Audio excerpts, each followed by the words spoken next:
हाँ भाई दोस्तों, राधे राधे, सबको प्रणाम, सबको नमस्कार, सबको नमस्ते। आज आपकी बड़ी क्लास नहीं ले पाया, इसलिए आपको एक वीडियो के रूप में जो है छोटी क्लास दे रहा हूँ ना। नियमितता नहीं टूटे, कुछ परिस्थितियां हैं तो उस वजह से नहीं ले पाया। कल आएगी वापस आपकी क्लास बड़ी वाली। देखिएगा, आज अपन इस छोटी क्लास में मैं आपकी बहुत अच्छी बात करने वाला हूं, वो है आपके व्यक्तित्व के प्रकार एवं सिद्धांत। 5 मिनट के अंतर्गत आपको प्रकार और सिद्धांत दोनों में क्या करा दूंगा दोस्तों, आपको ध्यान रखना है। मोटे मोटे तौर पर यहां से कई बार प्रश्न पूछे जा सकते हैं या कई बार पूछे गए कि व्यक्तित्व के प्रकार या सिद्धांत कौन कौन से होते हैं। तो दोस्तों, आपको एक तो सबसे पुराना ध्यान रखना है। वो क्या ध्यान रखना है? एक ध्यान रखना है कि आपको यदि ये पूछ लिया जाए कि बताओ वैदिक संहिता के अनुसार व्यक्तित्व के प्रकार कितने होते हैं। भाई, किसके अनुसार? वैदिक संहिता के अनुसार आपके व्यक्तित्व के प्रकार कितने होते हैं? 3 होते हैं दोस्तों, ध्यान रखना। राजसी, तामसी और सात्विक। राजसी, तामसी और कौन सा हो जाता है आपके? तो ध्यान रखना होता है आपके सात्विक। ये वैदिक संहिता के अनुसार माने जाते हैं।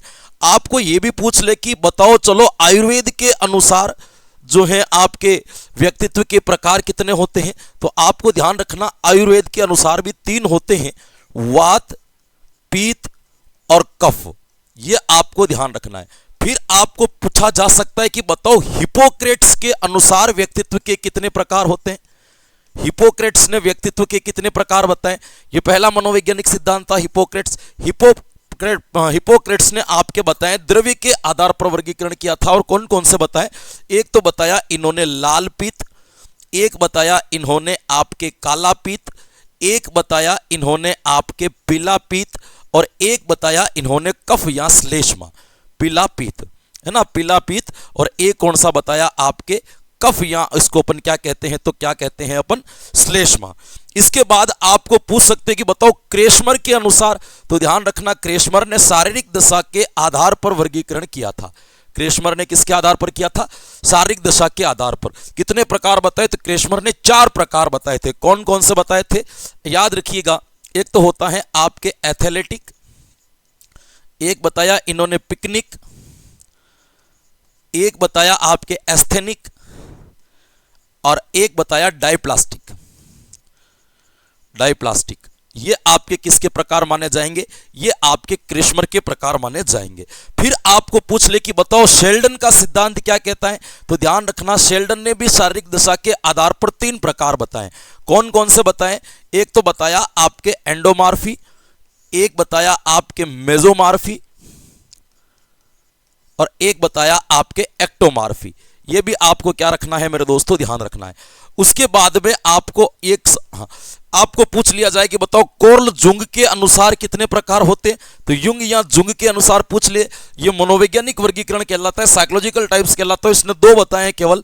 कौन कौन से बताए? एक तो अंतर्मुखी और एक कौन सा बताया? आपके बहिर्मुखी। अंतर्मुखी व्यक्तित्व और एक इन्होंने जो बताया वो कौन सा बताया? आपके बहिर्मुखी। एक आपको यूं पूछ लिया जाए बताओ अडानो के अनुसार।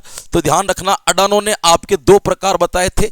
एक तो बताया था लोकतांत्रिक और एक कौन सा बताया था मेरे दोस्तों? आपको तो ध्यान रखना है, एक इन्होंने बताया था आपके निरंकुशवादी। भाई, कौन सा बताया था? निरंकुशवादी। एक आपको पूछ ले बताओ स्प्रेंगर के अनुसार। स्प्रेंगर के अनुसार व्यक्तित्व के कितने प्रकार होते हैं? तो स्प्रेंगर ने आपके व्यक्तित्व के कितने प्रकार बताए? तो ध्यान रखना, एक तो इन्होंने बताया आपके सैद्धांतिक, एक इन्होंने बताया आपके आर्थिक, एक इन्होंने आपके बताया सामाजिक,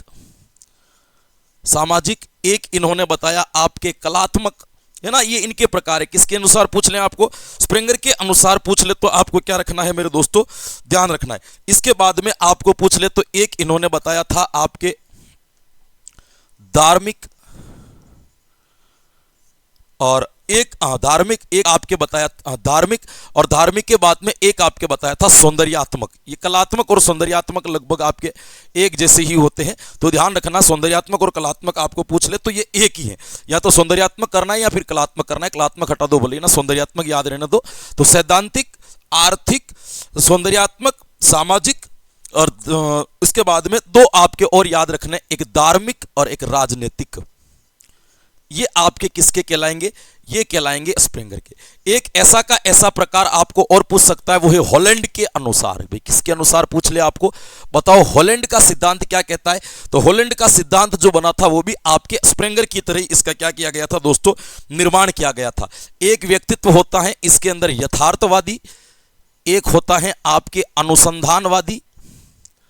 अनुसंधानवादी। इसी के अंतर्गत इन्होंने एक जो नाम बताया था वो कौन सा बताया था? तो एक आपको कौन सा याद रखना है? कलात्मक, एक सामाजिक,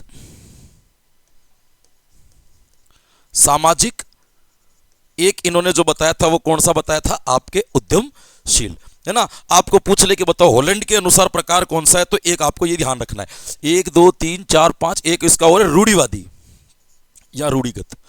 ये आपके किसके प्रकार कहलाएंगे? तो ये आपको याद रखने मेरे दोस्तों, हॉलैंड के अनुसार आपको ध्यान रखना है। फ्रेडमैन और रोजनमैन के अनुसार पूछ ले आपको व्यक्तित्व के कितने प्रकार हैं? तो 2।